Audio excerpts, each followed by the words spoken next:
Hello friends, வாங்க இன்றைக்கி வந்து நம்ம எப்போதும் போல் தெரு பெருக்கிற வேலை நமக்கு கிடையாது. ஏன்னா மழை பெஞ்சிட்டே இருக்கனால எங்கள் ஊரில். ஆனால் நல்ல மழை. எங்கள் ஊர் சிதம்பரம். புதுசாக பார்க்குறவங்களுக்காக சொல்கிறேன். இப்போ வந்து பார்த்திங்கன்னா, நான் காலையில் காஃபி குடிச்சிட்டு நம்ம அதெல்லாம் வந்து வீடியோவில் காமிச்சிருந்தா பெருசாக லென்ட்டாக போகும்னு நான் காமிக்கல. நான் டிஃபன் செய்யும்போதே அப்படியே நமக்கு என்ன வேலை பொடி இடிக்கிறது இந்த மாதிரி இதை கொஞ்சம் படித்து வச்சுக்கலாம். மழை எதுவுமா வர்றதுனால சட்னி எல்லாம் அரைக்கிறது ரொம்ப கஷ்டமாக இருக்கும்.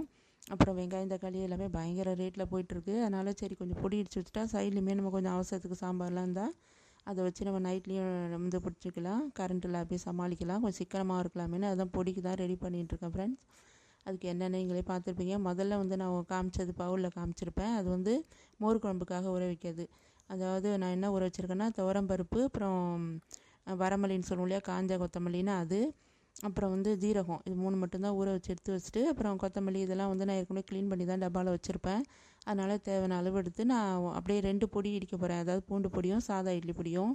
அதுக்கு கொத்தமல்லி எல்லாம் நான் ஒன்றாவே வந்து நான் வந்து வறுத்து எடுத்துக்கிறேன். இப்போ உளுந்தும் வறுத்து எடுத்துட்டேன். இந்த மாதிரி கருப்பு உளுந்து தான் நான் சேர்த்துருக்கேன். அது இந்த பக்கம் வானில் அந்த பக்கம் வானில் வச்சு நான் ரெண்டுத்துமே சீக்கிரம் வறுத்துட்டேன். ஏன்னா கரண்ட்டு கொஞ்சம் போய் வந்துக்கிட்டு இருந்தனால நான் அந்த மாதிரி வறுத்து எடுத்துகிட்டு மிளகாயை வந்து ஒன்றா வறுத்து எடுத்துருவேன் எண்ணெயை ஊற்றி. அப்புறமா பூண்டு இதெல்லாம் க்ளீன் பண்ணி வச்சுருந்தோம்னா மிளகு ஜீரகம் அதெல்லாம் தனியாக வறுக்கிறது பெரிய வானலில் பார்த்துருப்பீங்க. இப்போ பொடி வந்து நல்லா நம்ம வந்து ஆறின பிறகு நான் வந்து இடித்து இந்த மாதிரி எடுத்து சர்வ் பண்ணி வச்சுக்கிட்டேன் ஃப்ரெண்ட்ஸ்.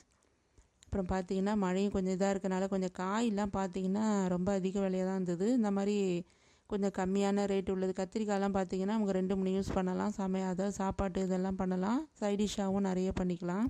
அதனால் கத்திரிக்காய் கம்மியாக இருந்தனால அது 1 கிலோவும், மற்ற காயெல்லாம் வந்து கூறு அப்புறம் எது கொஞ்சம் கம்மியாக இருக்கோ காய் பீன்ஸ் எல்லாம் பார்த்திங்கன்னா கால் கிலோ 30 அந்த மாதிரி ரேட்டு விற்கிது. அவரைக்காய் அதெல்லாம் நம்ம பட்ஜெட்டு கொஞ்சம் அதிகம்ன்றனால நான் கொஞ்சம் அதை கம்மி பண்ணிக்கிட்டு உருளைக்கிழங்கு இந்த மாதிரி சைடிஷ்ஷாக போட்டுக்கிட்டு நம்ம வந்து இந்த மாதிரி இந்த ரைஸ்லாம் கூட போட்டுக்கலாம். வெரைட்டி ரைஸ் மாதிரி போட்டுக்கிட்டோம்னா நமக்கு கொஞ்சம் ஈஸியாக இருக்குமே தான் நான் இந்த மாதிரி கொஞ்சம் மழை நாளில் வாங்கிப்போம் பட்ஜெட்டுக்கு தகுந்த மாதிரி.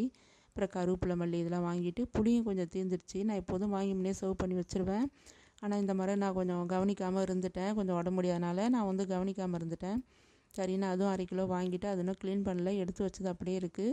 இன்றைக்கி மதியமே நான் சமைக்கும்போது இதெல்லாம் காமிக்கணும்னு நினச்சிருந்தேன். ஆனால் கொஞ்சம் உடம்பும் முடியாமல் மழையும் டைமாக இருந்தனால துணி எடுக்கவும் போகவும் அலைஞ்சதுனால எதுவும் காட்ட முடியல.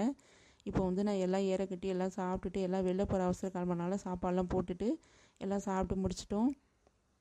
இப்போ வந்து நம்ம என்னென்ன மீதி இருக்குது எல்லாம் ஏற கட்டிட்டு எப்படி ஜாமான்லாம் எடுத்து வாஷ் பண்ணுறதுக்கு போகிறது தான் நான் வந்து சொல்லிகிட்ருக்கேன் ஃப்ரெண்ட்ஸ். இந்த மாங்காய் வந்து கம்மியாக இருந்தனால அது ஊறுகாய் தான் போடலாம் வாங்கிட்டு வந்திருந்தாங்க. அது பார்த்திங்கன்னா பயங்கர புளிப்பாக இருந்தது. அது பச்சடி இது மாதிரி தான் போடலாம். குழம்புலாம் போட்டால் ரொம்ப புளிப்பாக இருக்கிற மாதிரி இருக்கும். அதனால் நான் அது வந்து அது மாங்காய் வந்து நான் மோர் குழம்பு வச்சனால அதுக்கு நல்லா இருக்குமேனு அதுக்கு வந்து கொஞ்சமாக ஊறுகாய் போட்டுட்டு அப்புறம் காரக்குழம்பு தான் வச்சுருந்தேன். இப்போ பார்த்திங்கன்னா ஜாமான்லாம் எடுத்து நம்ம இது மாதிரி ஒழிச்சிட்டு நம்ம இந்த மாதிரி தண்ணி தெளித்து விட்டோம்னா நல்லா வந்து ஊறிடும். நமக்கு நாய்க்கு வச்சு கூட விளக்கிடலாம். ஒரே தண்ணியிலே நிற்கிறதுனால கால் எரியிற மாதிரி இருக்கனால கிச்சன்லேயும் என்ன மேட்டு போட்டாலும் ஒரு மாதிரி சாதம் தான் இருக்கும். நமக்கு கொஞ்சம் கஷ்டமாக தான் இருக்கும் வீட்டு பெண்களுக்கெலாம். ஆனால் அட்ஜஸ்ட் பண்ணி நம்ம அதை ஓட்டி தான் ஆகணும். இப்போ கொல்லை பக்கமே வந்திங்கன்னா அந்த வேஸ்ட்டு தண்ணி இதெல்லாம் வந்து கொஞ்சம் எடுத்து ஊற்றும் போது கொல்லை பக்கம் பார்க்கவே ரொம்ப அழகாக இருந்தனால இதில் கொஞ்சம் நாள் நின்று பார்த்துட்டு வீடியோவும் எடுத்துகிட்டு இருந்தேன். மழை தூரிட்டும் பெஞ்சிட்டு தான் இருந்தது, விடவே இல்லை. உங்கள் ஊர்லாம் எப்படி இருக்குன்னு கமெண்ட்ஸில் சொல்லுங்கள் ஃப்ரெண்ட்ஸ். நீங்களுமே ரொம்ப சேஃப்டியாக பத்திரமா இருங்க. தண்ணியெல்லாம் பிடிச்சி வச்சிங்க. ரொம்ப ஜாக்கிரதையாக குழந்தைங்களோட இந்த மழைனால நம்ம கடந்து தான் ஆகணும். பாய் ஃப்ரெண்ட்ஸ், இன்னொரு வீடியோவில் பார்ப்போம்.